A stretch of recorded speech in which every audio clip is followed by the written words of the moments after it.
कहते हैं कि भगवान ने इंसान को बनाया और भगवान ने ही बनाया राक्षस को। आखिर राक्षस को बनाया क्यों? शायद इसलिए क्योंकि इंसान के पास एक चीज है जो उसे जानवरों से बेहतर बनाती है, उसकी तार्किक बुद्धि और विवेक। पर एक चीज और है जो उसे हर चीज के लिए खतरा बना देती है, और वो है महत्वाकांक्षा। और शायद इसीलिए राक्षस बनाए गए कि जब इंसान अपनी हद पार करे तो कोई भेजा जाए जो इंसान को उसकी औकात, उसकी विशात बता सके। पर आज हम किसी भगवान के बारे में बात नहीं करेंगे। आज हम बात करेंगे कुदरत की, प्रकृति की। जब आदमी कुदरत को अनदेखा करता है तो कुदरत अपना हैवान भेजती है।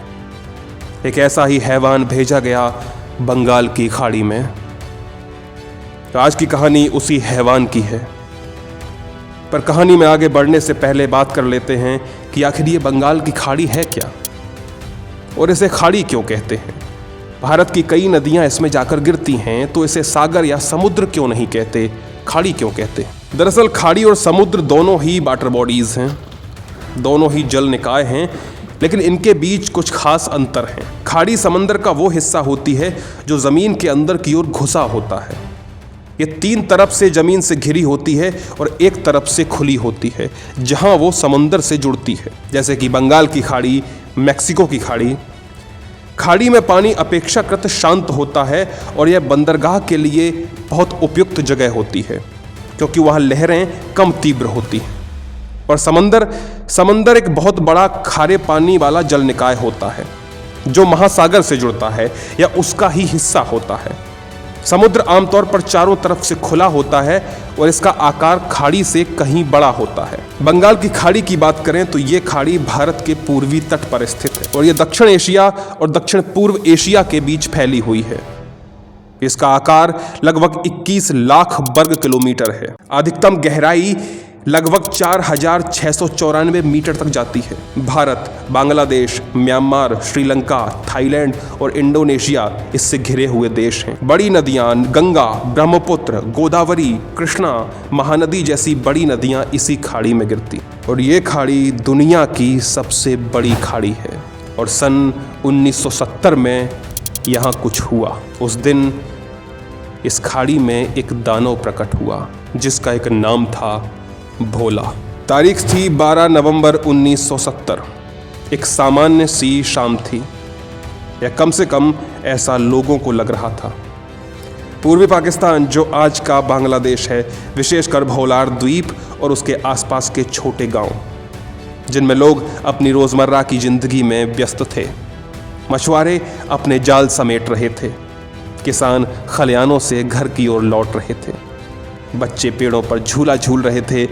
समंदर में एक हल्की सी खामोशी थी जो बहुत कुछ बयान कर रही थी, लेकिन कोई भी उसे समझ ना सका। शमीम, एक 13 साल की लड़की, अपनी दादी के साथ बैठकर दिए की रोशनी में कहानियां सुन रही थी।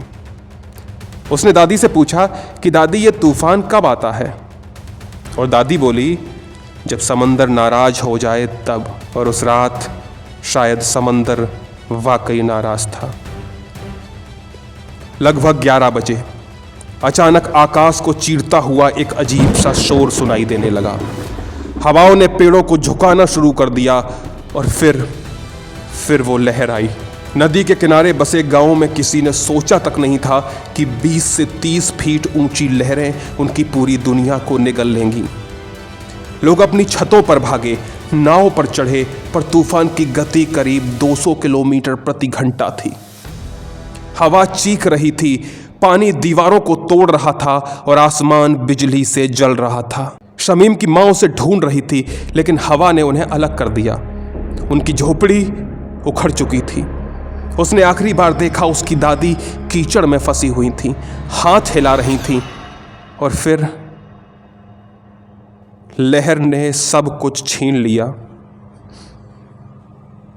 सुबह हुई, लेकिन सूरज कहीं नहीं था। हर तरफ कीचड़, टूटे हुए घर, मरे हुए मवेशी और लाशें। सैकड़ों नहीं, हजारों नहीं, 5 लाख के करीब लोग एक ही रात में समंदर का ग्रास बन चुके थे। शमीम को बचा लिया गया, एक नाविक ने उसे बेहोशी की हालत में एक पेड़ से लटका हुआ पाया। जब उसने होश में आकर अपनी माँ और दादी के बारे में पूछा तो नाविक ने सिर्फ सर हिला दिया। उस रात के बाद क्या बदला? भोला चक्रवात ने केवल लोगों की जिंदगियां ही नहीं बदली, बल्कि इसने एक देश को भी जन्म दे दिया। इस आपदा के बाद पाकिस्तानी सरकार की लापरवाही और धीमी राहत कार्रवाई से पूरे क्षेत्र में गुस्सा फूट पड़ा। लोगों को लगने लगा कि पूर्वी पाकिस्तान को कभी बराबरी का दर्जा नहीं मिलेगा, और ये चक्रवात क्रांति की चिंगारी बन गया, जिसने मात्र कुछ महीनों बाद 1971 के बांग्लादेश मुक्ति संग्राम को जन्म दिया। 11 नवंबर 1970 को इटियोस फर्स्ट सैटेलाइट ने बंगाल की खाड़ी में एक विशाल चक्रवात की तस्वीरें भेजी। हालांकि ये चित्र समय पर संबंधित अधिकारियों तक नहीं पहुंचे, जिससे चेतावनी प्रणाली विफल रही और लाखों लोगों की जान चली गई। मानपुरा द्वीप पर रहने वाले मोहम्मद अब्दुल हई ने बताया, मेरे घर और परिवार के सभी सदस्य बह गए। मैं और मेरा एक भाई पेड़ से चिपक कर बचे। सुबह जब आंख खुली तो चारों तरफ लाशें बिखरी थीं। शमीम आज जीवित है, एक बूढ़ी महिला जो ढाका में एक स्कूल चलाती है। हर साल 12 नवंबर को वो स्कूल के बच्चों को एक मोमबत्ती थमाती है और कहती है कि इन्हें उनके नाम पर जलाओ जिनका नाम कभी लिया नहीं गया, जो उस रात समंदर में खो गए। भोला चक्रवात आंकड़ों के हिसाब से एक बहुत भयानक त्रासदी जो एक तारीख के दरमियान कैद हो गई। 12 नवंबर 1970 स्थान था पूर्वी पाकिस्तान, जो कि अब बांग्लादेश है। खासतौर पर गंगा ब्रह्मपुत्र डेल्टा। हवा की गति लगभग 185 किलोमीटर प्रति घंटा थी।